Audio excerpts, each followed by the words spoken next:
direto do Ceará Tech Summit, mais uma edição do nosso podcast, desta vez falando sobre futuro, sobre a economia do futuro, mais colaborativa, mais humana, mais criativa e com uma convidada especial. Tiago, apresenta ela pra É gente. isso, Bianca. Desde os anos 90, ela é uma das pioneiras do futurismo, mas nós vamos explicar o que é isso. Lala Deizelin está aqui conosco para bater esse papo. É um prazer estar com você. Saiu agora da Verdade. palestra dela, veio bater esse papo com a gente. Eu vou começar com a pergunta. As pessoas podem confundir. Ela é futurista, ela prevê o futuro. Não, é mais ou menos isso, mas é com base em dados, né? Explica pra gente, então, O que é futurista? futurismo e mais. Lá nos anos 90, quando você começou, né? Quer dizer, pioneiríssima. Pois é. Eu nem dizia que eu era futurista, porque senão eu ia achar que eu lia tarô ou coisa assim. Mas, na verdade, é uma profissão que existe desde os anos 60 e é uma profissão estratégica. Então, a gente é treinado a olhar de longe e entender quais são as macroforças que moldam para a melhor tomada de decisão. E eu sou uma futurista meio diferente. Eu fui uma das primeiras no Brasil desde os anos 95. A gente criou aqui um núcleo que era o Núcleo de Estudos do Futuro, que era o braço Brasil de um projeto maior que estava sediado nas Nações Unidas. Mas o meu trabalho como futurista é um pouco diferente, porque eu venho da economia criativa e das artes. E sabe-se que quando a gente imagina um futuro, expressa esse futuro desejável, isso ajuda que o futuro se materialize. Então, por exemplo, há imagens de conversa por telinha desde o final do século XIX. Então, você sonha, você ajuda aquilo, você sonha e conta o seu futuro. Então, o meu trabalho como futurista não é tanto em tecnologia, nem em previsão, mas é no design daquilo que o futuro precisa. Então, uma palestra, por exemplo, que eu acabei de dar, como aqui é um ambiente de estudantes, de inovação, de startups, foi situando no que está acontecendo agora e apontando o que é que o mundo vai precisar e o que é que tem de oportunidade para novos negócios e serviços. Fala, o que a gente pode ver hoje, na atualidade, que já dá sinais que há essa preocupação com a economia do futuro? A primeira coisa, cada vez existem maneiras de entender ciclos históricos e econômicos. Então, o futuro não é uma coisa assim que a gente não tem ideia do que é. Dá para ver que tem padrões. E uma desses padrões mostra que cada vez que muda a maneira como a gente se conecta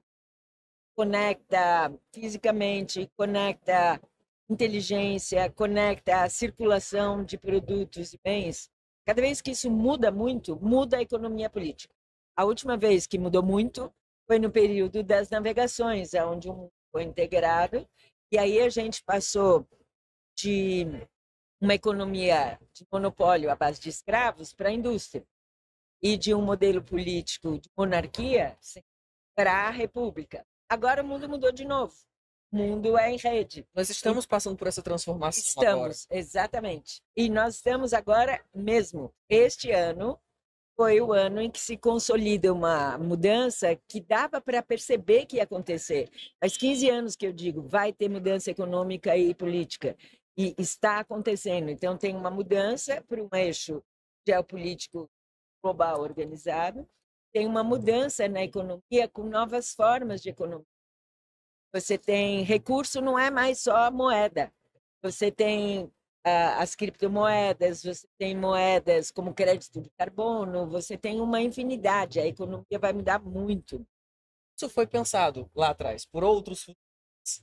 Os futuristas sabemos disso há bastante tempo. O desafio é que a gente normalmente não é escutado. Então, isso não vai mais poder acontecer, porque Olá. as mudanças são muito rápidas. Mas, por exemplo, a Finlândia, que tem um dos melhores núcleos de estudos de futuro, há mais de 30 anos que é lei que o governo não pode tomar nenhuma decisão sem consultar futuristas. Então, é lei em muitos países que você tem que desenhar uma visão comum de futuro para as cidades, para os estados, para orientar as políticas. Aham. A gente ainda precisa correr um pouco atrás. E a gente quer reforçar mais uma vez que o termo pode gerar alguma incompreensão, né, Lala? Que esse exercício de futurismo é baseado em ciência, não é? Porque o termo pode gerar uma certa confusão. Agora você falou em padrões, né? Nós vivemos uma mudança absolutamente nova, em relação à comunicação, especialmente à comunicação. Esses padrões econômicos que você falou ao longo da história, eles podem, e a sua ciência, o futurismo, pode falar a respeito disso, se ele é possível que esse padrão seja continuado, mesmo com a mudança tão abrupta como a gente está sofrendo agora por conta da internet, especialmente? Ah, quando as coisas mudam, elas não mudam totalmente. Você constrói em cima do que ia antes. Mas há algumas mudanças que são muito grandes. Por exemplo, ainda existem algumas monarquias, mas não são mais elas que mandam. Ela é outro modelo de governo. E na economia também vai continuar tendo a economia tradicional, real, dólar, euro, etc., que são moedas nacionais, localizadas, mas vai ter cada vez mais formas de fazer transação independente do país, da moeda, etc. Vai ter formas de atribuir valor a recurso que não é só moeda. Pensa, por exemplo, tempo. Tempo todo mundo tem. Então, imagina um neném, né, que não, nem estuda nem trabalha. É um desafio. Nós temos milhões deles. Agora, imagina se esse tempo que ele tem pudesse se transformar numa moeda. Você atribui valor para aquele tempo. Eu fui ajudar a regar a horta do meu bairro. Eu fui levar um velhinho no médico. Isso é computado, o investimento dele no tempo. Isso vira um tipo de crédito. Isto já começa a acontecer, isso é uma tendência a acontecer. Há uma tendência da gente ter muitas novas moedas. Não vai ser só o real, ou só o euro, ou só o dólar. Já tem e vai ter cada vez mais. Surgiu uma dúvida agora, Lala. Como foi que você, primeiro, se interessou por esse assunto e o que você estudou para ter domínio dele? A pergunta é engraçada. Olha, a minha formação, primeiro, é de biologia, porque eu sempre quis entender a vida e os sistemas integrados. Eu nunca pratiquei, mas eu estudei biologia e estudei história. Mas eu, especificamente, sou super autodidata, porque para poder fazer o que eu faço, eu sou uma assessora de governos, organizações, etc. Você precisa ter uma visão muito 360 graus. E não existe uma formação que seja tão 360 graus. Isso é uma pena. Isso é uma das coisas que vai precisar mudar. Já é uma tendência a formar generalistas, ou tem até um nome bonito hoje em dia que chama polímata. Poli é muitos, que são os que sabem muitas coisas. Mas eu sempre estudei muitas coisas sozinha e me tornei um profissional uma trajetória bastante intensa, 4 continentes e tal, justamente por ser única. E como é que veio esse reconhecimento para você trabalhar com tantos órgãos, inclusive com a ONU, com a Organização das Nações Unidas? Eu falo assim, porque vai que alguém está nos assistindo agora, também tem interesse, mas não sabe por onde começar. Bom, então hoje já existem formações de futuristas. Já existe formação em economia criativa, já existe estudo de sistemas. Então, toda a formação que está relacionada a estudo de sistemas, sustentabilidade, etc., ela tem um caminho para ir. Eu também criei uma formação, porque não tinha quem... Precisava alguém que trabalhasse com... Precisa muita gente, na verdade, que trabalhe com futuro e novas economias. Então, eu comecei a preparar pessoas para isso. Mas eu diria que se você quer fazer uma coisa, estuda tudo que tem a ver com ela. Hoje em dia não é tão necessário e condição que você tenha um diploma. Você pode... E eu, na verdade, consegui, porque eu era a única. Eu disse assim, gente, ela pensa umas coisas que ninguém mais pensa. E eu, por exemplo, eu fui trabalhar com a ONU em economia criativa, porque eu já trabalhava com o Sebrae. O Sebrae é a economia criativa antes do termo existir. O Sebrae, em 2000, fazia já a combinação de desenvolvimento local, gastronomia, cultura, turismo, etc. Depois, isso teve um guarda-chuva que chamou estudo de economia criativa, né? E eu fui para a ONU porque eu já trabalhava nessa combinação de desenvolvimento local a partir dessas novas economias e porque eu tinha esse trabalho de futuro. Trabalhando com tantos órgãos e com tantos instrumentos, você, primeiro, é preciso e como faz para se retirar, para poder ter esse olhar amplo, 360 que você falou? Que pergunta boa.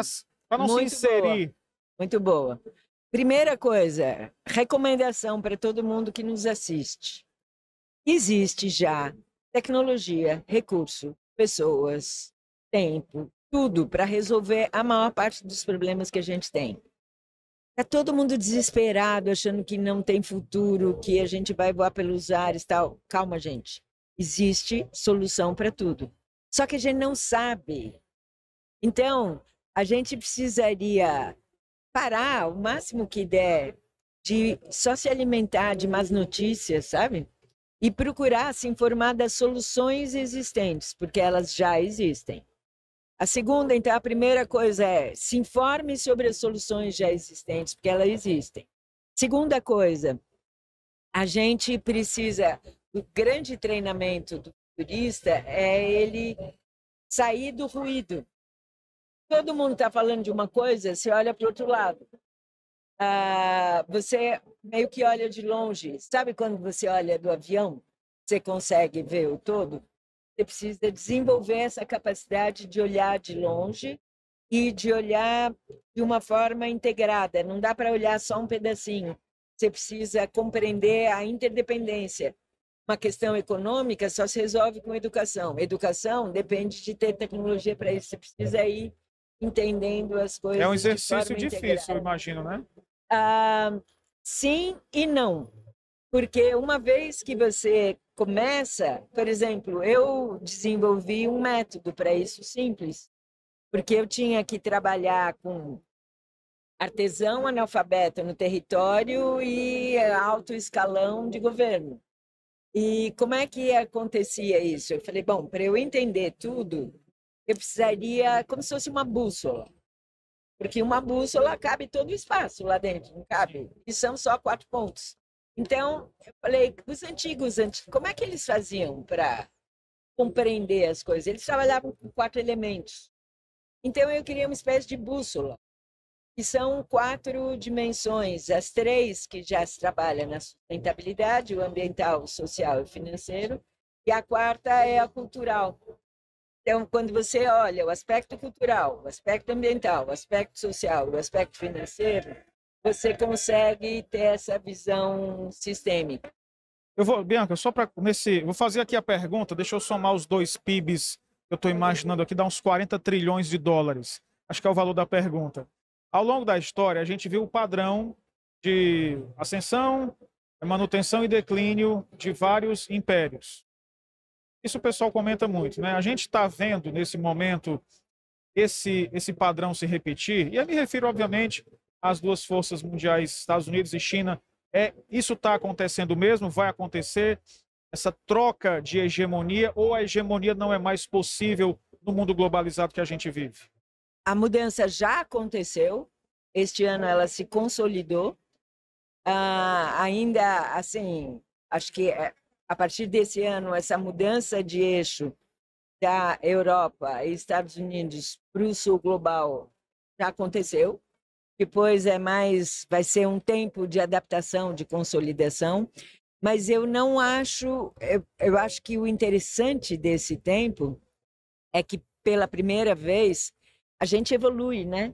Evolui como sociedade, como planeta, como pessoas. E evolução não é hegemonia. evolução é multipolar. E, por exemplo, a China é muito antiga, são 5.000 anos de história. Os Estados Unidos, ou nós, temos como nação, existiam os povos 250 originários, mas anos. nós temos 500. Então, eles já foram hegemonia entre o ano 500 e o ano 1500. Eles foram hegemonia por 1.000 anos. E eles já aprenderam que não vale a pena. Que você ser uma força dominante dá muito trabalho, fazer guerra, não sei o que. Então, o que tem de muito interessante nesse momento é que a gente está tão interdependente, tão interconectado, que não dá. Qualquer tiro é um tiro no pé, sabe? Volta. Então, volta. A gente Como viu a isso gente na viu isso pandemia. aconteceu, É uma isso. coisa toda integrada. Então, já há a noção, a palavra que mais se ouve quando se fala de BRICS, de Sul Global, todos esses dos arranjos novos todos, é estabilidade, é paz, é diplomacia, é cooperação, é outra coisa. Então, e hoje em dia tem como. A gente está conectado por tecnologia, a gente tem inteligência artificial, a gente tem recursos para realmente fazer essa mudança de um modelo hegemônico, que é aquela coisa, né? Manda quem pode, obedece quem tem juízo, para um outro modelo onde tem equilíbrios. Um modelo de relações diplomáticas, logística integrada, comércio e tal. Então, eu estou otimista. Lala, quando a gente pensa no futuro, estuda o futuro, é na intenção de alguma forma, transformá-lo para melhor, obviamente, né? Prevendo o futuro, consegue fazer isso. Pensando hoje, algumas situações não seriam utópicas? Como fazer com o que é pensado hoje não seja utópico, seja alcançável nesse futuro quando, enfim, ele chegar? Ótima pergunta também. Primeiro, existem estudos muito interessantes. As civilizações, isso é um dos primeiros futuristas, nos anos 60 já, ele dizia que as civilizações que têm visão de futuro otimista florescem. Quando as visões de futuro se tornam pessimistas, a civilização decai. Então, e olha, por exemplo, se a gente pensar toda a ficção científica, etc., é tudo só futuro distópico. Não há por que isto acontecer, porque a gente tem condições de criar futuros desejáveis e possíveis, que não sejam utópicos. A gente precisa compreender a natureza do futuro, essas macroforças mudando o futuro. E isso foi todo o trabalho da minha palestra, por exemplo. Eu, em 4 dimensões, a cultural, ambiental, social e financeira, fui mostrando quais são as necessidades do futuro para que tudo que é desejável possa ser possível. É isso que eu ia perguntar. Então, o desejável e o possível estão juntos, estão caminhando juntos. Podem estar. Você tem 3 tipos de futuro. Você tem futuro provável. Na verdade, não dá mais para saber o que é provável. Porque quando um sistema é muito complexo, você não tem como imaginar. Muda muito o tempo inteiro. Aí você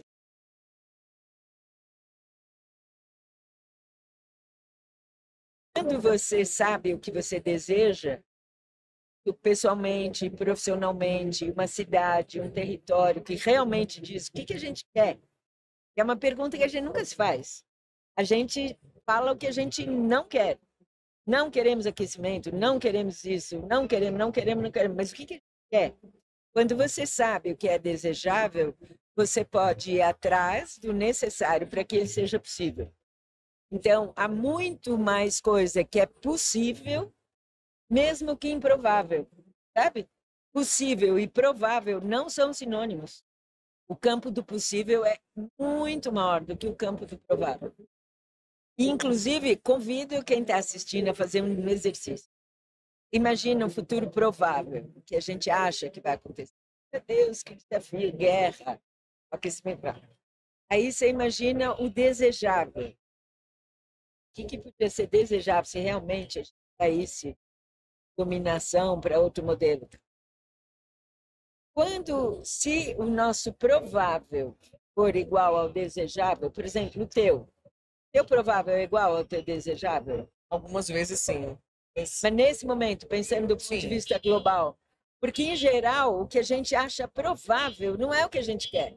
A gente não quer o aquecimento global, a gente não quer a guerra, a gente não quer mais crise econômica, Mas que é a o que vai gente acha. acontecer. Não, porque não é o que a gente deseja. Só que a gente não sabe. Então, eu faço toda a palestra, eu pergunto, o que você acha que é provável? O que você acha que é desejável? A maior parte das vezes, 95% das pessoas querem outra coisa, que não é o provável. Ou seja, esse futuro desejável, ele é possível se a gente se juntar para implementá-lo. Eu não quero politizar tanto a nossa conversa, mas acho que historicizar mais, né? A polarização sempre fez parte da história da humanidade, nas grandes impérios, não tem para onde correr. Hoje continua assim, porque eu me refiro ao Brasil especialmente, no campo político, parece que a gente vive esse fla-flu, como a gente chama, esse A contra B o tempo todo. O futurismo também pensa nisso? E se pensa, a gente tem como sair? Sim, excelente questão. Ah, como é bom, né? Ah, existem duas maneiras de organizar pessoas e de fazer gestão. Esse é um mundo dual, né? Tem dia, noite, masculino, feminino e tal.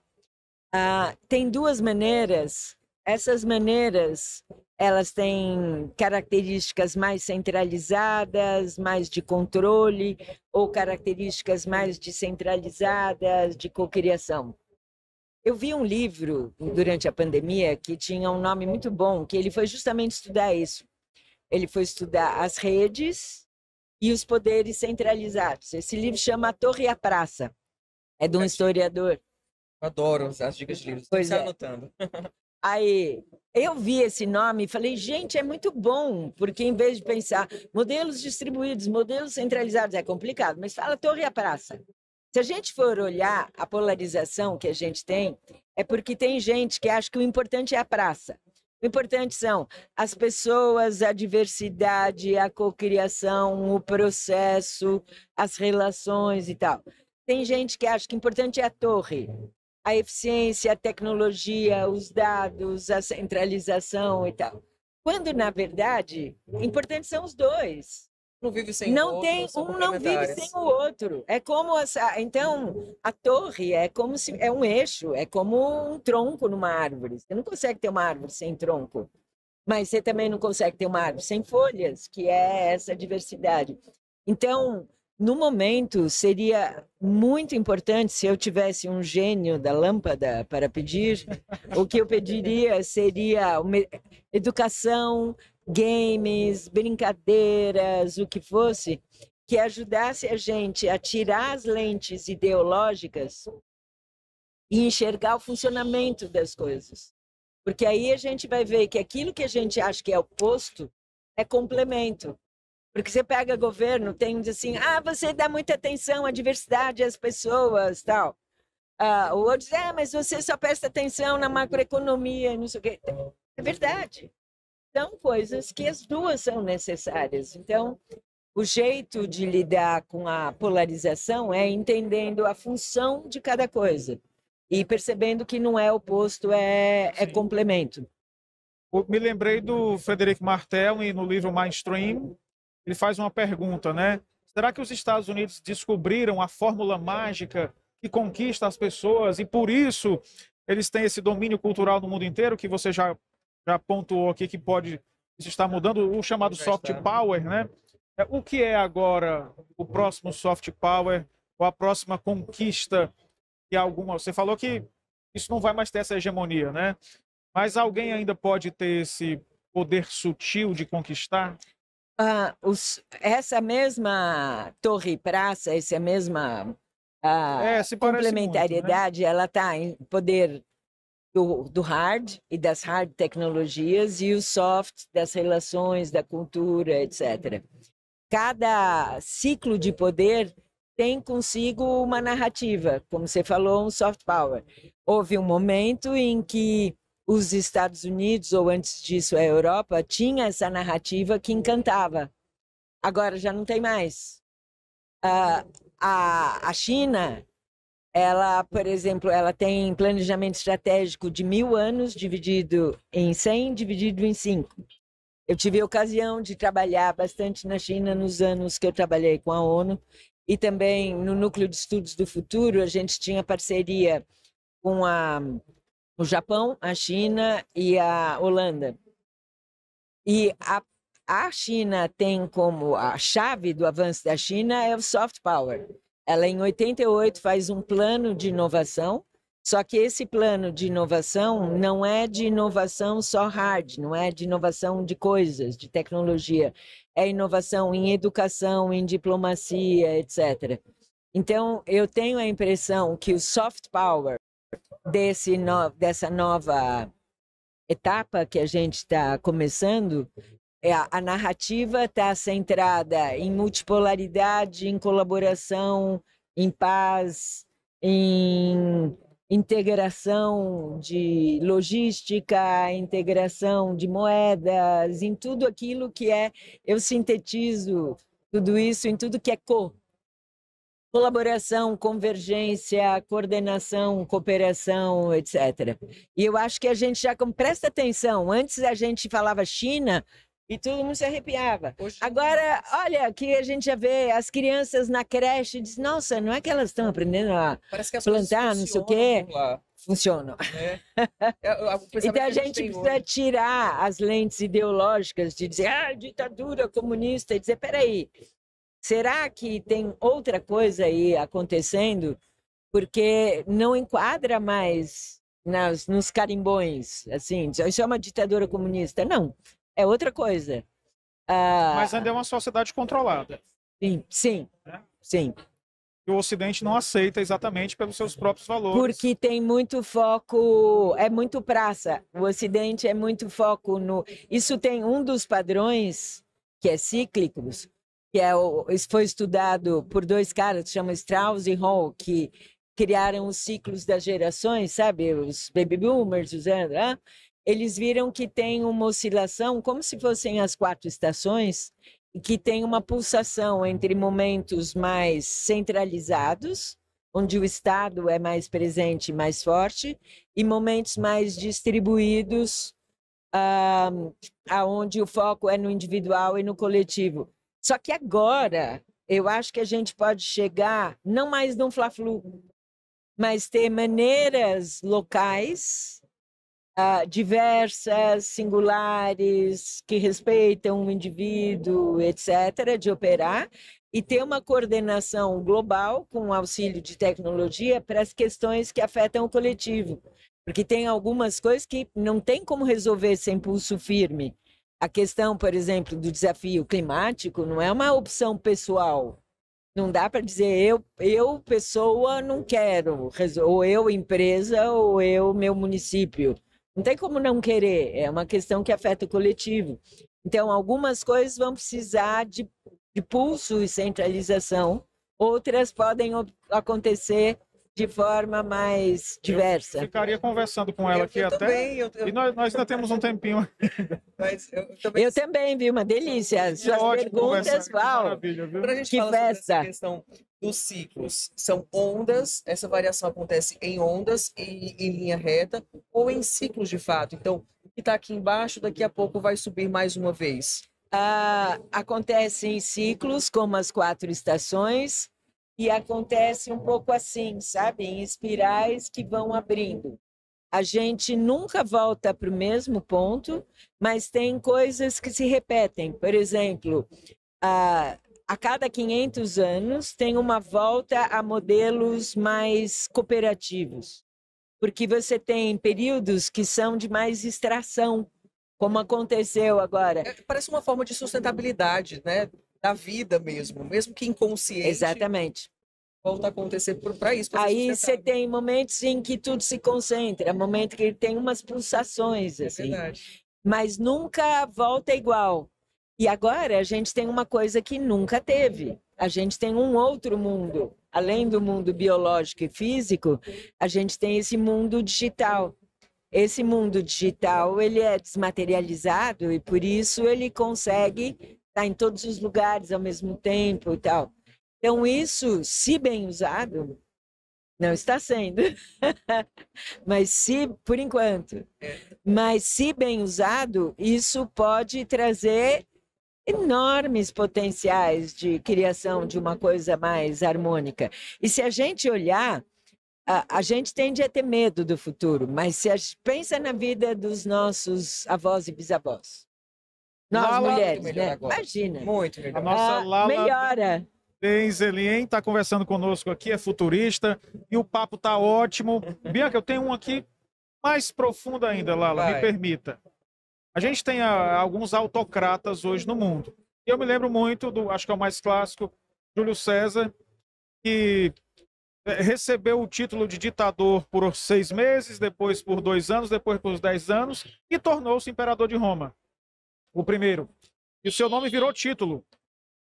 Às vezes as sociedades, por medo do caos, dão poderes demais a líderes, e isso gera os autocratas e ditadores. Como a gente sai disso? Pois.